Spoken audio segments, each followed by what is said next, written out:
kalian diharapkan mampu memahami bahwa Roh Kudus adalah wujud kehadiran Allah setelah Yesus Kristus naik ke surga. Yang kedua, kalian mampu menjelaskan ciri-ciri orang yang sudah diperbaharui oleh Roh Kudus. Dan yang ketiga adalah kalian mampu bersikap sebagai manusia yang telah diubah dan diperbaharui oleh Roh Kudus. Nah, anak-anak, sekarang aku mau tanya, ya, siapa itu Roh Kudus? Roh Kudus itu siapa? Yesus Kristus. Roh Kudus itu Yesus Kristus. Ingat, sebelum Yesus naik ke surga, dia menjanjikan bahwa dia akan memberikan seorang penolong. Seorang penolong itu yang Roh Kudus ini. Jadi Roh Kudus itu siapa? Ya, Roh Kudus itu siapa?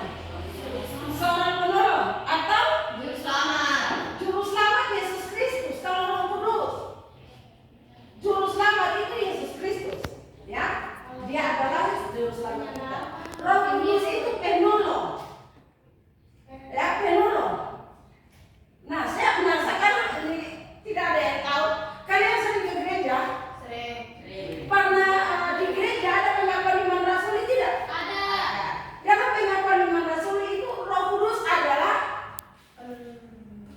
aku percaya kepada Roh Kudus dan gereja yang kudus. Nah, Roh Kudus itu siapa? Aku percaya kepada Allah. Aku percaya kepada Yesus Kristus. Dan yang ketiga, aku percaya kepada Roh Kudus. Berarti Roh Kudus itu bukan Yesus. Ya, Roh Kudus itu siapa? Untuk kalian, Roh Kudus itu siapa? Roh penghibur. Roh penghibur, apa lagi? Roh penolong, apa lagi? Kasih. Kasih. Yesus adalah kasih, Allah adalah kasih. Nah, kita lanjut. Siapa yang hidupnya dipimpin oleh Roh Kudus?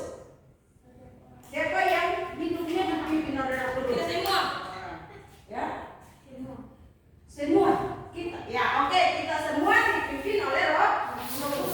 Nah, apa yang membuktikan bahwa kalian dipimpin oleh Roh Kudus? Apa yang menjadi bukti bahwa kalian hidup sudah dipimpin oleh Roh Kudus? Beriman. Oke. Apa lagi? Bertakwa kepada Tuhan. Meninggalkan perbuatan-perbuatan yang lama. Apa lagi? Bertakwa. Apa lagi? Ya, jadi Roh Kudus ini dia punya tugas banyak. Dia ketika Yesus mengutus dia, maka dia akan mendampingi kita sampai pada akhir zaman.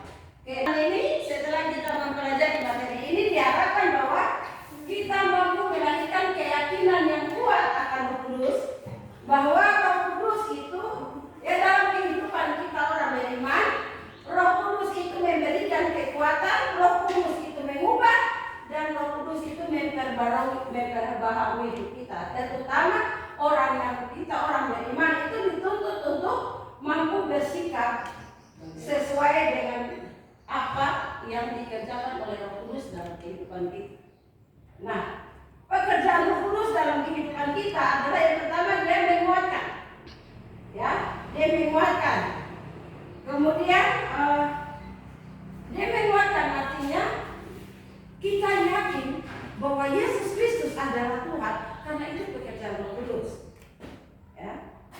Pada saat Tuhan Yesus naik ke surga, Tuhan Yesus mengatakan bahwa dia akan mengutus seorang penolong bagi manusia, murid-muridnya. Kemudian